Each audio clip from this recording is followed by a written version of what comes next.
Hello बच्चों, आप सभी का स्वागत है हमारे यूट्यूब चैनल विज्ञान बाय दिव्यांश पे।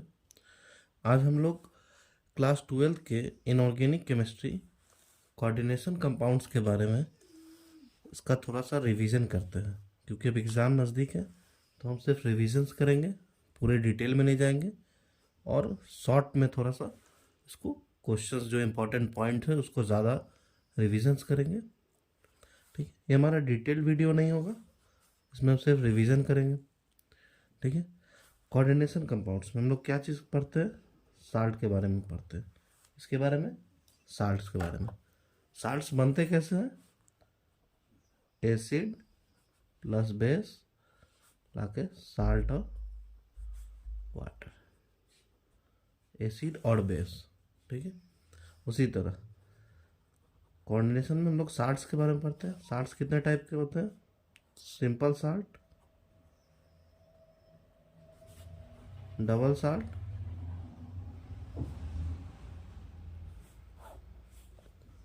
Complex salt. Simple salt example NaCl, double salt K2SO4, Al2SO4 का whole thrice 24H2O। Double salts का एग्जांपल है, इसका नाम फिटकिरी भी है और इस कॉम्प्लेक्स साल्ट का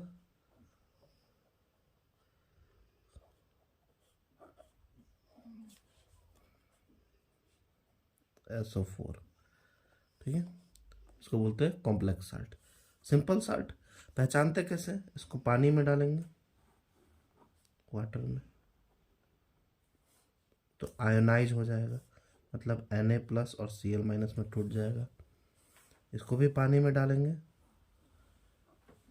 तो ये भी आयनाइज हो जाएगा, K plus SO4 minus 2 Al3 plus, इसमें टूट जाएगा।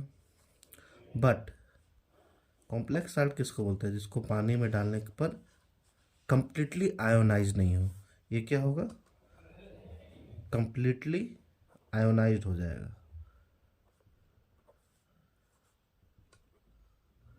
और ये कंप्लीटली आयोनाइज नहीं होगा। जैसे हम ये करेंगे, हम इसमें डालेंगे तो क्या मिलेगा हमको? CuNH3 को होल 4 एक मिलेगा और एक SO4 मिलेगा। मतलब हमको Cu प्लस नहीं मिलेगा, NH3 अलग से नहीं मिलेगा। ठीक है, इसमें जो जो आयंस मौजूद है, जैसे पोटेशियम है, सल्फेट है, एल्युमिनियम है, ये हम सब इसको पानी में डाले तो ये अलग अलग आयंस में टूट गया। NaCl को पानी में डाले तो Na प्लस और Cl माइनस में टूट गया। और कॉम्प्लेक्स साल्ट अलग क्यों है? क्योंकि उसको पानी में डालने पर आयंस के फॉर्म में नहीं टूटेगा। मतलब इसमें जितना भी कंपोनेंट है, जैसे कॉपर हो गया, अमोनिया हो गया, सल्फेट हो गया, सारा का सारा नहीं टूटेगा। सिर्फ सल्फेट टूट गया, बट कॉपर Cu+2 और NH3 हमको नहीं मिला अलग से। तो जो साल्ट कंप्लीटली आयोनाइजेबल होता है उसको हम सिंपल साल्ट या डबल साल्ट कह सकते हैं, और जो कंप्लीटली आयोनाइजेबल नहीं होता है उसको बोलते हैं कॉम्प्लेक्स साल्ट। जो साल्ट कंप्लीटली आयोनाइजेबल नहीं होता है उसको बोलते हैं डबल साल्ट। मतलब इसको अगर हम पानी में डालेंगे तो इस ये K plus SO4 minus Al2+3 में मिल जाएगा। इसका एग्जाम्पल, इसका डेफिनेशंस क्या हो सकता है? डबल साल्ट किसको कहते हैं? Molecular compound which react molecular compound which retain their identity only in solid state but dissociate in solution is called double salt। मतलब ये हुआ कि मतलब अगर इसको पानी में डालेंगे तो केवल अपना जितना भी आयंस में मौजूद होगा वो सभी आयंस उसके फॉर्म में टूट जाएगा।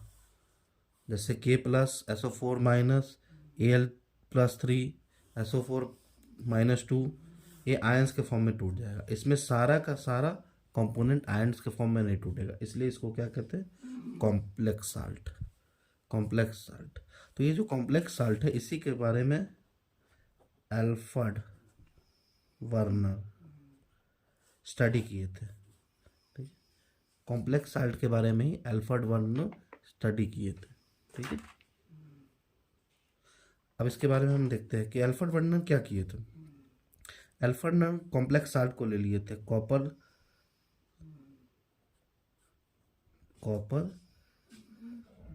NH3 का होल 4 और SO4 ले लिए थे। ठीक है, इसको लेकर इसका रिएक्शन कराए थे एक्सेस में AgNO3 के साथ, सिल्वर नाइट्रेट के साथ। ठीक है, क्या एग्जांपल हम यहाँ पे ऐसे ले लेते हैं। एक्सपेरिमेंट क्या किए थे,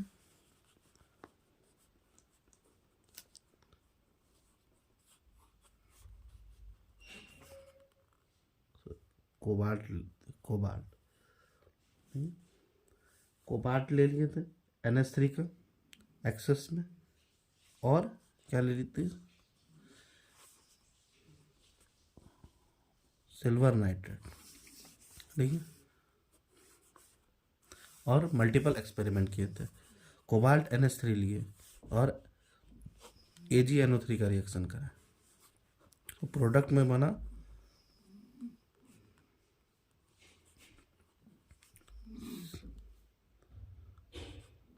CONH3 का होल 6 प्लस में और AgCl,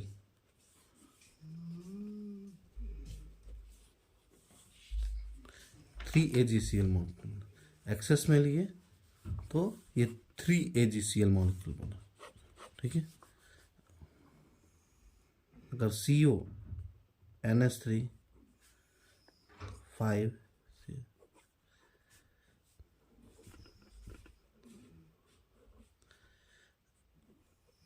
फिर सिल्वर नाइट्रेट एक्सेस में लिए, तो 2 AgCl का मॉलिक्यूल बना।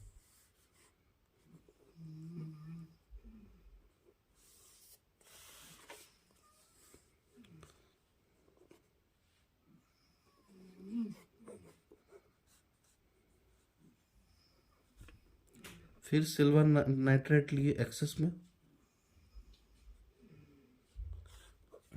तो एक सिल्वर क्लोराइड बना, और सारा का सारा अगर क्लोरीन अंदर हम ले लेते हैं Cl3 बॉक्स के अंदर, और एक्सेस में सिल्वर नाइट्रेट लिए, तो एक भी AgCl नहीं बना। इसका मतलब ये होता है कि जो बॉक्स के बाहर वाला Cl है, जितना नंबर ऑफ Cl बॉक्स के बाहर है उतना ही सिल्वर इसके साथ रिएक्ट कर कर AgCl बना रहा है, जितना बॉक्स के बाहर है। इसको समझेंगे कि ये क्या है, बॉक्स क्या है, सब समझेंगे। स्क्वायर ब्रैकेट जो है, इसके बाहर जितना नंबर ऑफ क्लोरीन है उतना ही AgCl बना रहा है। मतलब यहाँ पर अगर हम देखते हैं कि यहाँ पर जो Cl अंदर वाला Cl है, बाहर वाला Cl है, फिर भी 2 ही Cl प्रोडक्ट बना है। मतलब Ag क्या किया, इसी 2 Cl के साथ रिएक्ट किया, इस Cl को हाथ नहीं लगाया, ये Cl के साथ रिएक्ट नहीं किया। मतलब जो स्क्वायर ब्रैकेट के अंदर है उसके साथ वो रिएक्ट नहीं किया, स्क्वायर ब्रैकेट के जो बाहर Cl है उसके साथ रिएक्ट किया। मतलब स्क्वायर, इसका मतलब ये हुआ कि स्क्वायर ब्रैकेट के जो बाहर है और स्क्वायर ब्रैकेट के जो अंदर है उसका कनेक्शन डिफरेंट है, दोनों का कनेक्शन अलग है। ठीक है, ये टेस्ट कैसे किए थे, सिल्वर नाइट्रेट के साथ। ठीक है, फिर हम देखेंगे ये कैसे कनेक्टेड है। तो ये बताए थे कि 2 टाइप का वैलेंसीज होता है,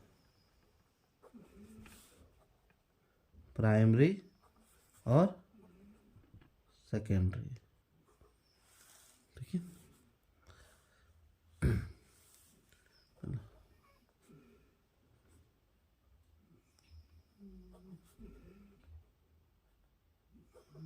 primary valency are ionizable,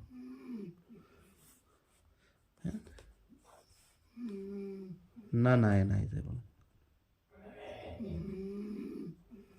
secondary valency क्या है? आयोनाइजेबल नहीं है। Primary valency ionizable. इसका मतलब क्या हुआ? कॉम्प्लेक्स साल्ट के बारे में हम लोग पढ़ रहे हैं। कॉम्प्लेक्स साल्ट को अगर पानी में डालेंगे तो जो आयंस में टूट जाएगा तो हम उसको बोलेंगे प्राइमरी वैलेंसी, और जो आयंस में नहीं टूटेगा उसको बोलेंगे सेकेंडरी वैलेंसी। इसका मतलब यहाँ पर हम लोग जो देख रहे थे,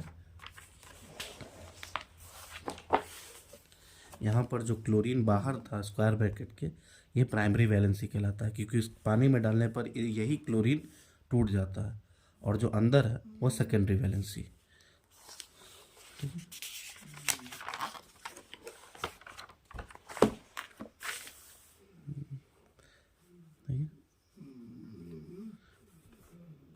ये डायरेक्शनल होता है, ये non direction, sorry, primary valency non directional होता है और ये डायरेक्शनल होता है। प्राइमरी वैलेंसी क्या होता है? नॉन डायरेक्शनल होता है। जैसे मान लेते तो क्या हो रहा है, हम यहाँ पर ये देखेंगे कि NH3 जो है अपना लोन पेयर डोनेट कर रहा है। किसको? Central metal ion. किसको? Central metal ion.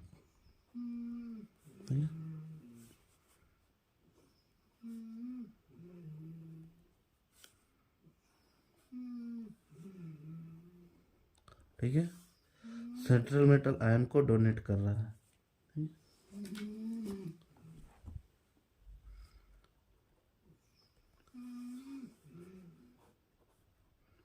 ठीक है,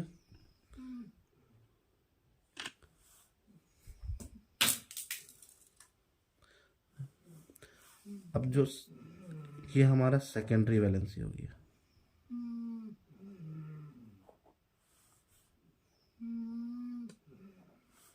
ठीक है, और जो क्लोरीन जुड़ा था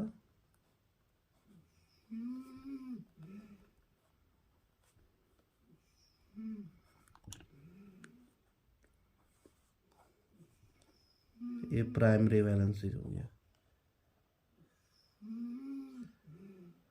ठीक है, ये प्राइमरी वैलेंसी जो डॉटेड लाइन से, और ये सॉलिड लाइन से सेकेंडरी वैलेंसी। तो यहाँ लिख सकते हैं primary valency are represented bye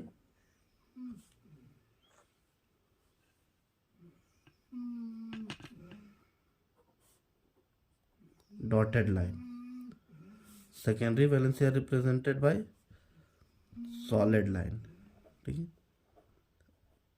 हम यहाँ पॉइंट टू पॉइंट लिख रहे हैं कि लैंग्वेज बना लीजिएगा। It is represented by solid line.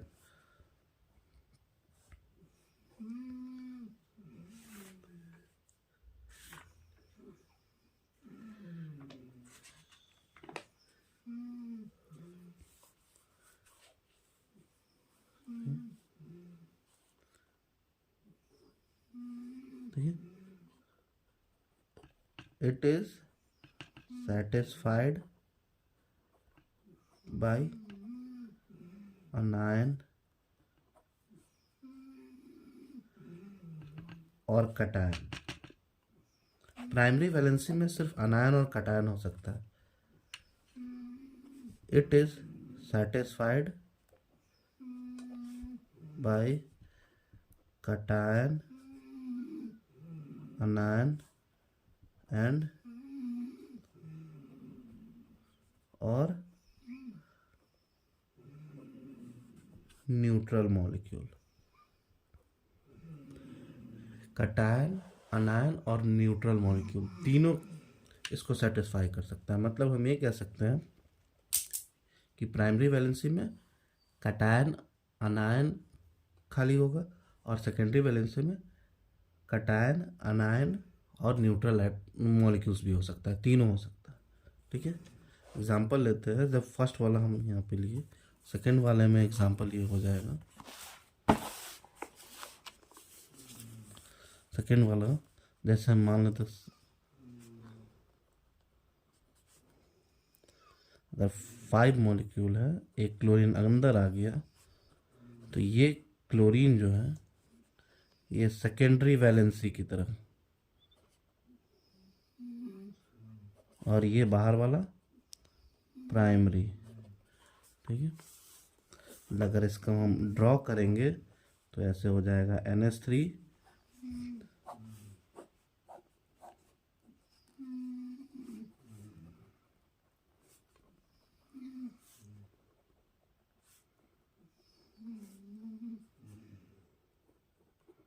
एक क्लोरीन रहेगा, 5 NH3 एक क्लोरीन। तो क्लोरीन इसके साथ यहाँ सेकेंडरी वैलेंसी में जुड़ा हुआ है, और बाकी 2 क्लोरीन को हम कैसे भी जोड़ सकते हैं कहीं भी, बट ये क्लोरीन जो है प्राइमरी और सेकेंडरी दोनों का रोल निभा रहा है। ठीक है, तो प्राइमरी और सेकेंडरी वैलेंसी समझ में आ गया। ठीक है, प्राइमरी वैलेंसी डॉटेड लाइन से, सेकेंडरी वैलेंसी सॉलिड लाइन से। Primary valency are ionizable, secondary valency are non ionizable. ठीक है, प्राइमरी वैलेंसी में कटायन और अनायन ही ओनली हो सकता है, बट सेकेंडरी वैलेंसी में कटायन भी हो सकता है, अनायन भी हो सकता है, और न्यूट्रल मॉलिक्यूल भी हो सकता है, जैसे वाटर हो गया। ठीक है, अब यहाँ पर हम देखते हैं नेक्स्ट पॉइंट। अब क्या क्या कहते हैं सबको हम देख लेते हैं। जैसे मान लेते हैं CuNH3 होल 6 है। ठीक है, क्लोरीन, इस पूरे को क्या कहते हैं?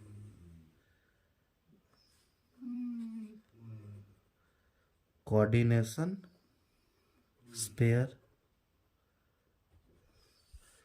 और ये क्या, सेकेंडरी वैलेंसी, इसको बोलते हैं लीगेंड। क्या बोलते हैं? लीगेंड। एक कोबाल्ट हो गया, इसको बोलते हैं सेंट्रल मेटल आयन। ये अनायन प्राइमरी वैलेंसी, और ये लीगेंड जो है हमारा सेकेंडरी वैलेंसी। ठीक है, देखिए क्या होता है, लीगेंड को मेटल, लीगेंड मेटल को अपना लोन पेयर डोनेट करता है। ठीक है, लोन पेयर मेटल को डोनेट करता है। ठीक है, देखिए ये अपना लोन पेयर मेटल को डोनेट कर रहा है। जितना भी लीगेंड होगा वो अपना पूरा का पूरा लोन पेयर, एक लोन पेयर उसको डोनेट करेगा। ठीक है, तो हम लोग लीगेंड के बारे में पढ़ते हैं। ठीक है, लीगेंड क्या होता है? लीगेंड जो अपना लोन पेयर मेटल को डोनेट करे, जो अपना लोन पेयर मेटल को डोनेट करे। ठीक है, जो अपना लोन पेयर मेटल को डोनेट करे। ठीक है, जैसे यहाँ पर NH3 हमारा क्या हो गया, लीगेंड हो गया। ये अपना लोन पेयर क्या कर रहा है, मेटल को डोनेट कर रहा है। ठीक है,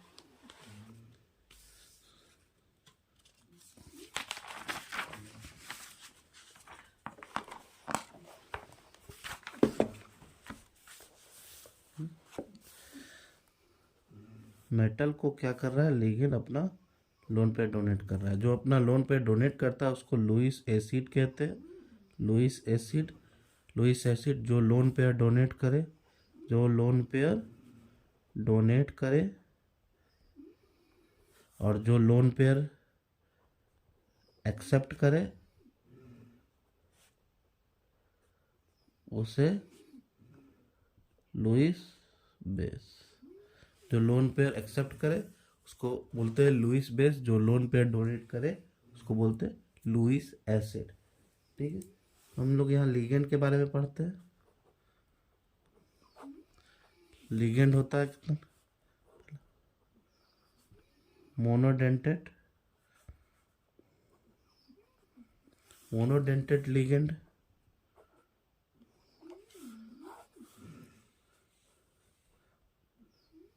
having only one donating site।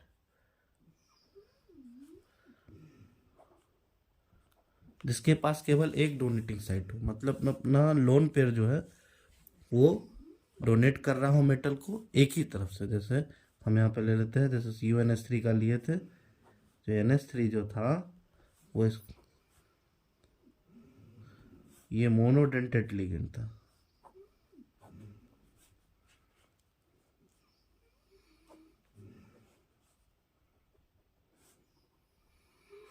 NH3 यहाँ पे मोनोडेंटेट था, इसका वन डोनेटिंग साइट। ठीक है।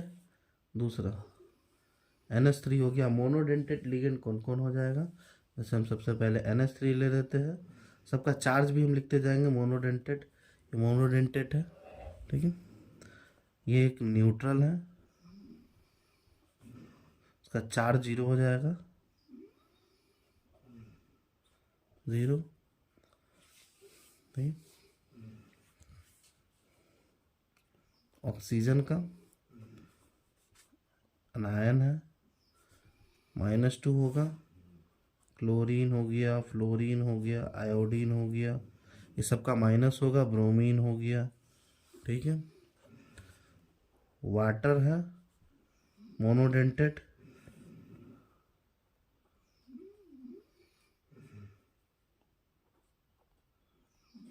ठीक है। वन डोनेटिंग साइट है, मतलब वाटर एक ही तरफ से मेटल को डोनेट कर सकता है, तो इसको बोलते हैं मोनोडेंटेट। इसका चार्ज क्या हो जाएगा? 0। न्यूट्रल है, जो भी न्यूट्रल होगा उसका चार्ज क्या हो जाएगा? 0। ठीक है। अब इसी में होता है एम्बीडेंटेंट। एम्बीडेंटेंट लिगेंड किसको बोलते हैं? जैसे साइनाइड हो गया, ठीक है, HCl हो गया, NO2 हो गया, ये सब मोनोडेंटेट ही है, एक ही डोनेटिंग साइट होता है। मतलब हम ये कह सकते हैं इसका डोनेटिंग साइट 2 होता है, बट एक तरफ से एक टाइम पर एक ही तरफ से डोनेट कर सकता है, एक टाइम पर एक ही तरफ से डोनेट कर सकता है। मतलब हम लेते हैं अगर साइनाइड को, तो साइनाइड C की तरफ से भी डोनेट कर सकता है, साइनाइड N की तरफ से भी डोनेट कर सकता है, बट एक ही समय पर दोनों तरफ से डोनेट नहीं कर सकता है। ठीक है। साइनाइड C की तरफ से भी डोनेट कर सकता है, N की तरफ से।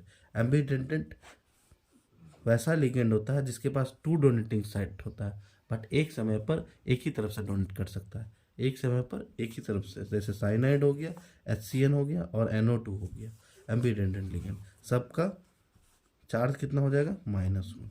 ठीक है। साइनाइड हो गया, HCN हो गया और NO2 हो गया। ठीक है। एम्बीडेंटेंट ligand.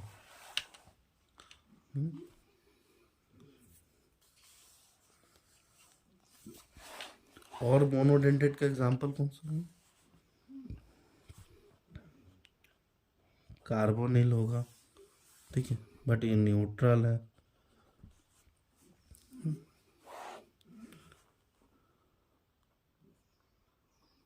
Bidentate ligand having 2 donating site,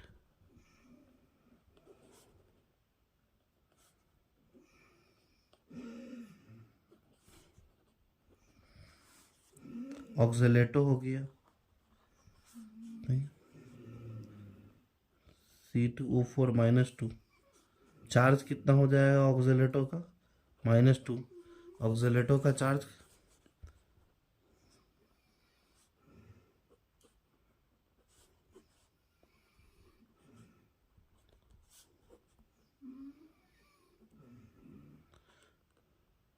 2 donating site, ये दो तरफ से डोनेट करेगा। चार्ज कितना हो जाएगा? 0। न्यूट्रल होता है। ठीक है। इसका नाम होता है इथेन 1,2 डाइअमाइन।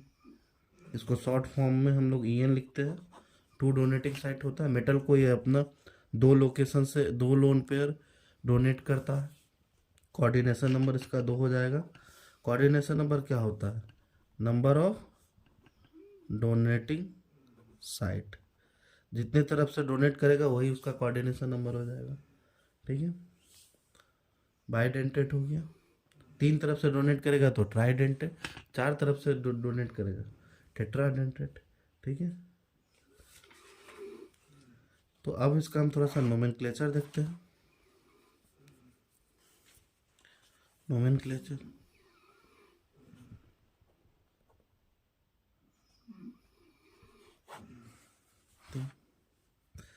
नोमेनक्लेचर कैसे लिखते हैं? नोमेनक्लेचर में अब कॉम्प्लेक्स को पहले पहचानते हैं।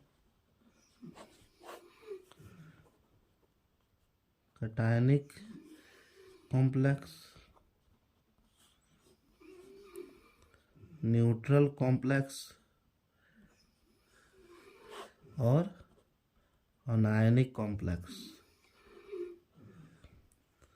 कटायनिक कॉम्प्लेक्स कैसा होगा? पहले जो लिखा होता है उसको बोलते हैं कटायन, मतलब स्क्वायर ब्रैकेट वाला अगर पहले लिखा होगा तो कटायनिक कॉम्प्लेक्स, स्क्वायर ब्रैकेट के आगे पीछे कुछ ना हो तो न्यूट्रल। ठीक है, स्क्वायर ब्रैकेट बाद में लिखा हो, यहाँ पर K2 या K3 कुछ भी लिखा हो तो इसको बोलते हैं अनायनिक कॉम्प्लेक्स। ठीक है, पहले या तो स्क्वायर ब्रैकेट पहले हो तो कटायनिक कॉम्प्लेक्स, स्क्वायर ब्रैकेट बाद में हो तो अनायनिक कॉम्प्लेक्स, स्क्वायर ब्रैकेट के आगे पीछे कुछ ना हो तो न्यूट्रल कॉम्प्लेक्स। पहचानने का तरीका ही है। उसका नेमिंग कटायनिक कॉम्प्लेक्स में सबसे पहले हम लिखते हैं लिगेंड। ठीक है, लिगेंड का नाम हम लोग अल्फ़ाबेटिकली लिखते हैं यार।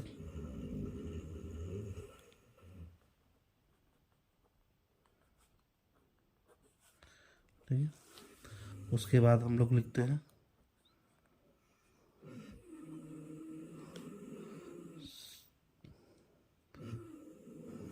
सेंट्रल मेटल,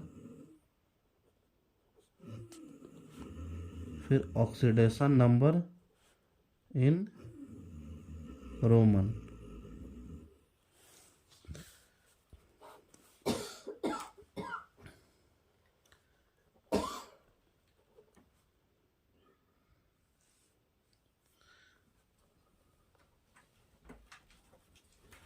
न्यूट्रल कॉम्प्लेक्स में भी पहले लिगेंड लिखेंगे, फिर सेंट्रल मेटल, फिर ऑक्सीडेशन नंबर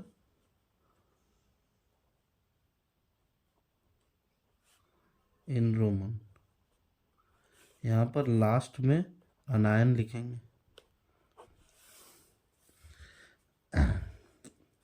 और अनायनिक कॉम्प्लेक्स में सबसे पहले कटायन का नाम लिखेंगे, फिर लिगेंड लिखेंगे, फिर सेंट्रल मेटल, फिर ऑक्सीडेशन नंबर इन रोमन। ठीक है, अनायन में जब भी यहाँ पर हम लोग सेंट्रल मेटल का नाम लिखेंगे तो अनायनिक कॉम्प्लेक्स में ऐसे हो जाएगा, कटायनिक और न्यूट्रल में जिंक को हम जिंकी लिखेंगे, बट अनायनिक में जिंकेट हो जाएगा। ठीक है, 8 लग जाएगा। ठीक है, आयरन का हो जाएगा फेरेट, एल्यूमिनियम का हो जाएगा एल्यूमिनेट,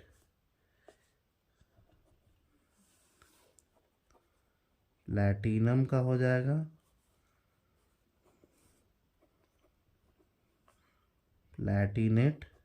8 लग जाएगा। अनायनिक कॉम्प्लेक्स में मेटल का नाम में हम लोग 8 लगाएंगे, अनायनिक कॉम्प्लेक्स में मेटल का नाम में हम लोग 8 लगाएंगे, ATE। ठीक है, अब कुछ एग्जांपल NCERT का करते हैं।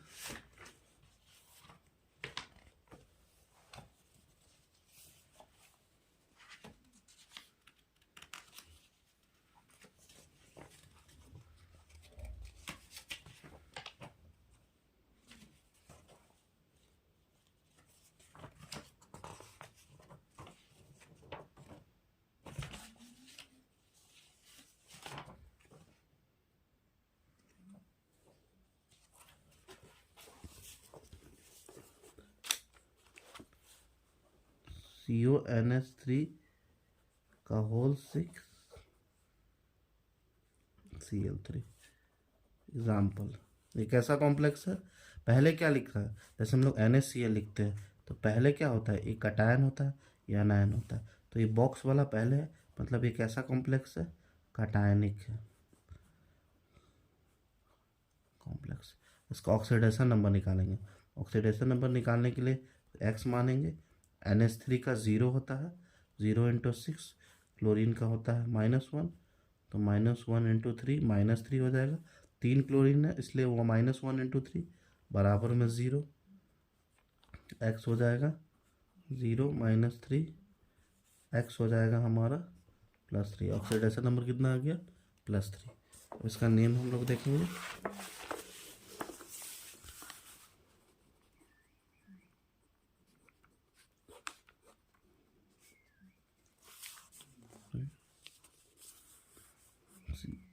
CONH3, ठीक है।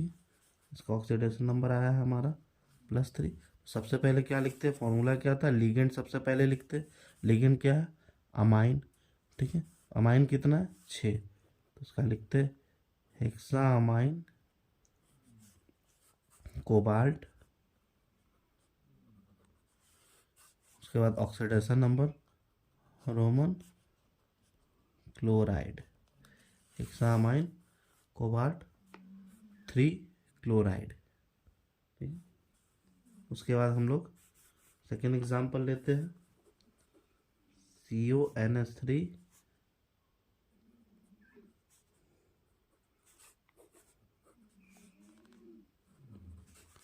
इसका भी हम लोग निकालते हैं x। इसका 0 हो जाएगा, 0 इंटू 5 0। एक क्लोरीन यहाँ पर है और एक क्लोरीन यहाँ पर है। 2 क्लोरीन का -2 हो जाएगा, एक क्लोरीन का -1, तो 2 क्लोरीन का -2। ओवरऑल कितना हो जाएगा? +3। इसका क्या होगा? सबसे पहले लिगेंड लिखते हैं। लिगेंड में देखते हैं अमाइन और क्लोराइड, तो क्लोराइडो इसको बोलते हैं। तो क्लोराइडो और अमाइन में अल्फ़ाबेटिकली में पहले कौन आता है? तो अमाइन आता है, तो यहाँ लिखेंगे पेंटा अमाइन, और गैप नहीं देंगे। क्लोराइडो कोबाल्ट, जब पूरा लिगेंड लिखा जाएगा तब उसके बाद मेटल लिखेंगे, और ऑक्सीडेशन नंबर, और लास्ट बाहर वाला क्लोरीन को क्लोराइड लिखेंगे। Example K3FeCN। ये कैसा कॉम्प्लेक्स है? पहले कटायन होता है, बाद में अनायन होता है। तो ये बॉक्स कैसा है? अनायनिक कॉम्प्लेक्स है, ठीक है। तो इसका ऑक्सीडेशन नंबर निकालेंगे। पोटेशियम का +1 होता है, +1 इंटू 3 करेंगे। मेटल को x मानेंगे। साइनाइड का -1 होता है, इंटू 6 करेंगे, ठीक है। साइनाइड का याद रखेंगे -1 होता है। हम यहाँ पर जितना भी लिगेंड बताते जा रहे हैं उसमें सबका हम चार्ज यहाँ पर लिखते जा रहे हैं। चार्ज इसी से याद कर लेना है, ठीक है। यहाँ पर हो जाएगा +3 और -6 हो जाएगा -3, x = +3, ठीक है। ऑक्सीडेशन नंबर 3 आ गया। कटायनिक कॉम्प्लेक्स है, सबसे पहले क्या लिखेंगे? पोटेशियम, सॉरी अनायनिक कॉम्प्लेक्स है पोटेशियम। उसके बाद लिगेंड लिखेंगे हेक्सा साइनाइडो, साइनाइडो इसको लिखेंगे। उसके बाद फेरेट लिखेंगे 3 ऑक्सीडेशन नंबर, ठीक है। ये NCERT का इंडेक्स क्वेश्चन है। हम यहाँ पर रिवीजन करा रहे हैं तो थोड़ा स्पीड में चल रहा है, फुल डिटेल में नहीं जा रहे हैं। जब डिटेल वीडियो बनाएंगे तो अलग तरीके से बताएंगे। एक एग्जांपल और ले लेते हैं। K3FeC2O4 का होल थ्राइस। कैसा कॉम्प्लेक्स है? बाद में बॉक्स है, पहले कटायन होता है या अनायन। जैसे KCl लेते हैं तो K क्या होता है? कटायन, Cl क्या होता है? अनायन। बाद में स्क्वायर ब्रैकेट वाला है तो ये क्या हो जाएगा? अनायन। तो इसका हो जाएगा +3 इसको एक्स मानेंगे। ऑक्सीलेटो का, एक ऑक्सीलेटो का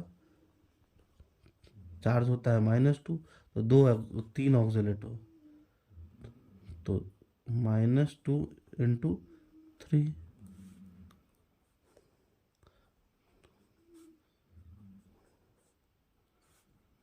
एक्स इक्वल टू +3। ठीक, एक अनायनिक कॉम्प्लेक्स है, तो सबसे पहले लिखेंगे पोटेशियम ट्राई ऑक्सीलेटो,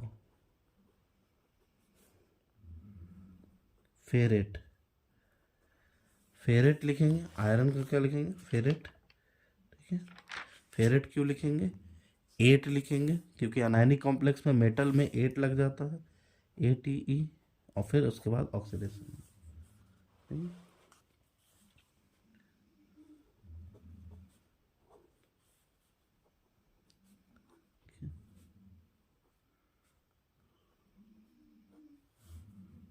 ये कैसा कॉम्प्लेक्स है? अनायनिक कॉम्प्लेक्स है। +1 इंटू 2 पैलेडियम है, तो एक्स मानेंगे। क्लोरीन है, -1 इंटू 4 कर देंगे। ठीक,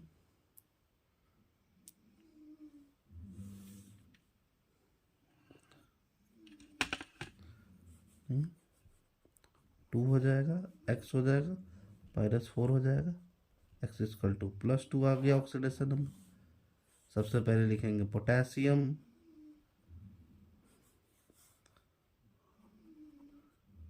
टेट्रा क्लोराइडो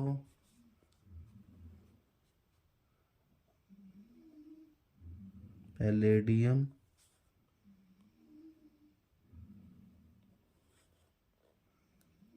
8, ऑक्सीडेशन नंबर 2 लिखेंगे रोमन में। यहाँ पर 2 होगा, गलती से 3 लिखा गया, 2 ही लिखिएगा। ठीक,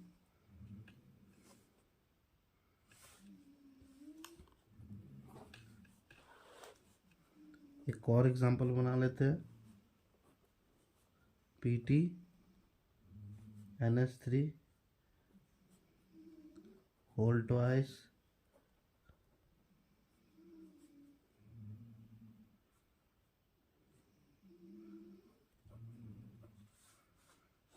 कैसा कॉम्प्लेक्स है? कटायनिक, ये अनायन हो गया, तो ये कटायनिक कॉम्प्लेक्स है। ऑक्सीडेशन नंबर निकालते हैं। NH3 का होता है 0 इंटू 2, क्लोरीन का हो जाएगा -1, और इसको बोलते हैं मिथाइल अमाइन होता है, मिथेना अमाइन। इसका भी 0 होता है ऑक्सीडेशन नंबर, याद रखिएगा। ऑक्सीडेशन नंबर मिथेना अमाइन का 0 होता है, क्लोरीन का -1 होता है। तो यहाँ पर ऑक्सीडेशन नंबर कितना हो जाएगा? -1 -1 -2, उस पार आएगा तो +2। अब इसमें सबसे पहले हम देखेंगे कि 1 2 3 3 लिगेंड है, तो तीनों लिगेंड में अल्फ़ाबेटिकली जो पहले आएगा उसको लिखेंगे। तो क्या आएगा? डाईअमाइन क्लोराइडो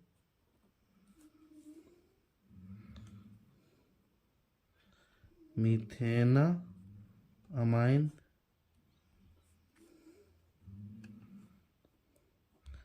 प्लैटिनम 2 क्लोराइड। ठीक,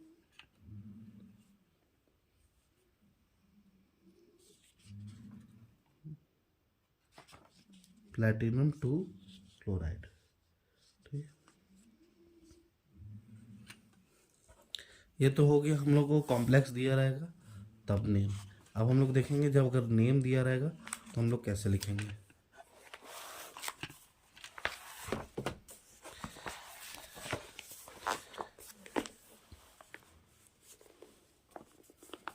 जैसे मान लेते क्वेश्चन दिया हुआ है टेट्रा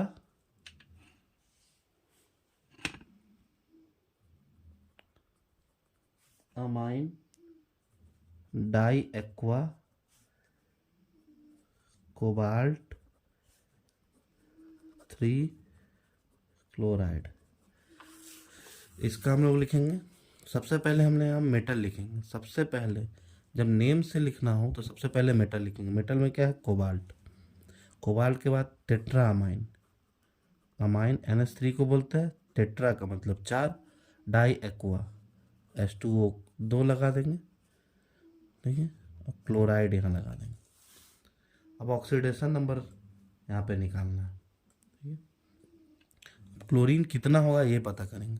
ऑक्सीडेशन नंबर मतलब इस पर हम चार्ज निकालेंगे, इसका कितना हो जाएगा, इसका दिया हुआ है, इस पूरे कॉम्प्लेक्स का चार्ज निकालेंगे, इस कॉम्प्लेक्स का, और इसका तो -1 होता है। इसका तो दिया हुआ है ऑक्सीडेशन नंबर 3, इसका होता है 0 × 4, इसका भी 0 × 2, ठीक है, इसका 3 हो गया। तो ये 3 हो गया, मतलब इस ये पूरा का पूरा चार्ज इस पे कितना आएगा, पूरे बॉक्स पर चार्ज यहाँ पर कितना आएगा, मैं लिख सकते हैं CONH3 4 H2O यहाँ पे 2, इस पे आएगा +3 चार्ज, ठीक, ऐसे लिखेंगे। और ये आयंस यहाँ पर लिखा जाएगा, ये यहाँ पर लिखा जाएगा, तो लिखेंगे CONH3 4 H2O Cl3। 3 क्लोरीन को आना पड़ेगा, इसका +3 वैलेंसी, इसका -1 है, तो ये 3 इलेक्ट्रॉन डोनेट कर सकता है, ये 1 इलेक्ट्रॉन एक्सेप्ट कर सकता है, तो 3 क्लोरीन को आना पड़ेगा। जैसे हम लोग NaCl का बनाते थे, एल्युमिनियम +3, क्लोरीन का बनाते थे तो 3 यहाँ पर आ जाता था, और AlCl3 लिखते थे। जैसे AlCl3 लिखते थे ना, वैसे समझेंगे ये पूरा एल्युमिनियम की तरह, इसको एल्युमिनियम की तरह ट्रीट करेंगे। कुछ नहीं है, बस ये संभाल लेंगे कि एल्युमिनियम की तरह, ठीक है। एक और एग्जांपल लेते हैं, पोटेशियम टेट्रा साइनो निकलेट, ठीक है, पोटेशियम टेट्रा साइनो निकलेट 2। सबसे पहले क्या लिखेंगे, मेटल लिखेंगे। मेटल क्या हो गया, Ni, ठीक, मेटल क्या हो गया, एनाइड, ठीक। पोटेशियम टेट्रासाइनो, तो यहाँ पोटेशियम तो होगा ही, ठीक है। पोटेशियम को अलग लिखते हैं, कितना पोटेशियम होगा ये नहीं पता, ठीक है। टेट्रासाइनो, ठीक है, यहाँ पर टेट्रा मतलब 4 लिख देंगे, इसका कितना दिया हुआ है, 2 दिया हुआ है। साइनाइड का कितना होता है, -1 × 4। ओवरऑल इस पूरे कॉम्प्लेक्स पे चार्ज कितना आएगा वो निकाल लेते हैं। तो यहाँ पर 2 दिया था, -4 -2, इस पूरे कॉम्प्लेक्स पे आएगा -2 चार्ज, कितना आएगा, -2, इस पर प्लस है, तो एक पोटेशियम है, एक -2 है, तो ये चार्ज यहाँ पर आ जाएगा, यहाँ आ जाएगा। हम यहाँ लिख सकते हैं K2 NiCN4, ठीक है। इस पूरे कॉम्प्लेक्स का चार्ज निकाले, इस कॉम्प्लेक्स का, सिर्फ इतना, इसका नहीं, इसका, ठीक है।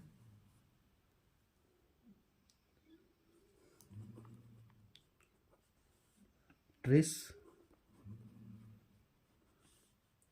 इथेन 1,2 डाइअमाइन,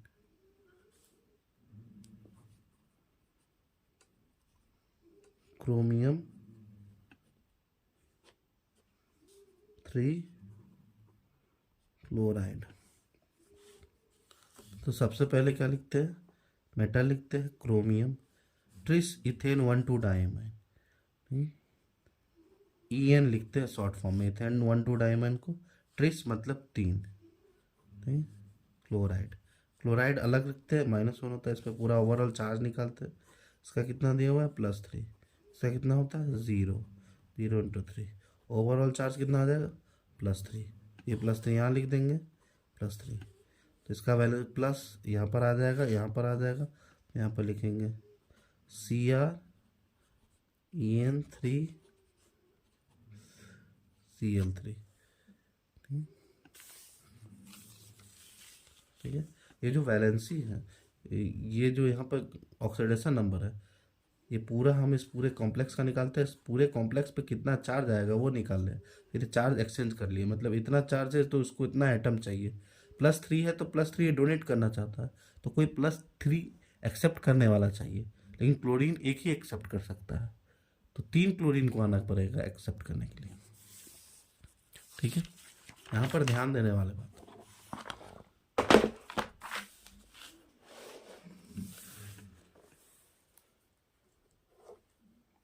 ठीक है, अमाइन ब्रोमाइडो अमाइन ब्रोमाइडो क्लोराइडो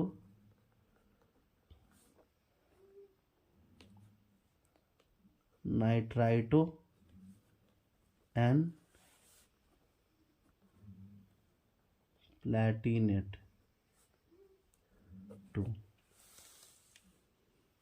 ठीक है, तो सबसे पहले मेटल का नाम लिखते हैं, प्लैटिनम, Pl लिख दिए, अमाइनो, ठीक है, अमाइन NH3 है, ब्रोमीन है, क्लोरीन है, ठीक है, नाइट्राइटो N, ठीक है, NO2, मतलब नाइट्राइटो N का मतलब हो गया कि NO2 एक एम्बिडेंट लिगेंड है। एम्बिडेंट लिगेंड मतलब जिसके पास 2 डोनेटेड साइट है। इसका मतलब ये N की तरफ से भी अटैक मार सकता है, ये O की तरफ से भी अटैक मार सकता है। तो यहाँ पर जो है नाइट्राइटो N का मतलब ये हो गया, यहाँ पर जो प्लैटिनम को अपना लोन पेयर दे रहा है NO2 N की तरफ से दे रहा है, O की तरफ से नहीं। ठीक है, ऑक्सीडेशन नंबर अब इसका हम देखेंगे कितना है, 2 है, इसका 0 है, इसका -1 है, ब्रोमीन का -1 है, इसका -1 है, इसका -1 है, तो 2 -1 -3 हो जाएगा, तो बराबर में हो जाएगा -1। इस कॉम्प्लेक्स में ओवरऑल चार्ज आएगा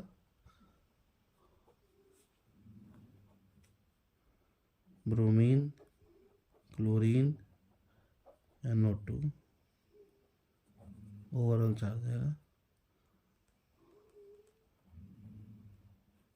-1।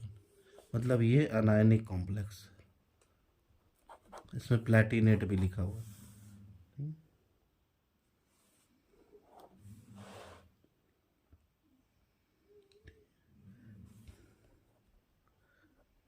Dichloro क्लोराइडो di chlorido bis ethane 1,2 diamine platinum 4 nitrate. Di chlorido bis ethane 1,2 diamine platinum nitrate. तो सबसे पहले मेटल लिख देंगे प्लैटिनम, उसके बाद डाई क्लोराइडो, क्लोरीन लिखिए 2 लगा देते हैं, बिस इथेन 1,2 डाइअमाइन, 1,2 डाइअमाइन किसको बोलते हैं, EN को, 2 लगा देते हैं। बाइडेंटेड लिगेंड होता है, ठीक है, 20 मतलब 2, 20 मतलब 2, नाइट्रेट, ठीक है, नाइट्रेट, नाइट्रेट का माइन। अब इसमें हमको ओवरऑल चार्ज निकालना है कि यहाँ पर चार्ज कितना आएगा, प्लैटिनम का 4 दिया हुआ है, ठीक है, 4 लिख देते हैं, क्लोरीन का -1 होता है, -1 × 2 कर देते हैं, ठीक है, इथेन का 0 होता है, इथेनॉल 0 × 2 कर देते हैं, तो यहाँ देखते हैं 4 -2 +2, ओवरऑल चार्ज आ जाएगा +2। यहाँ पर गया एक्सचेंज होके लिखा आएगा प्लैटिनम, प्लैटिनम, ठीक, क्लोरीन पे यहाँ 2, EN 2, NO3 का होल ट्वाइस, NO3 का होल ट्वाइस।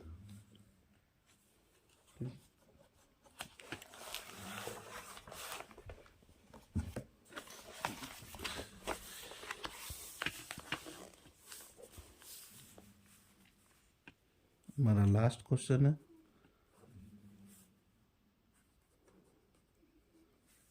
आयरन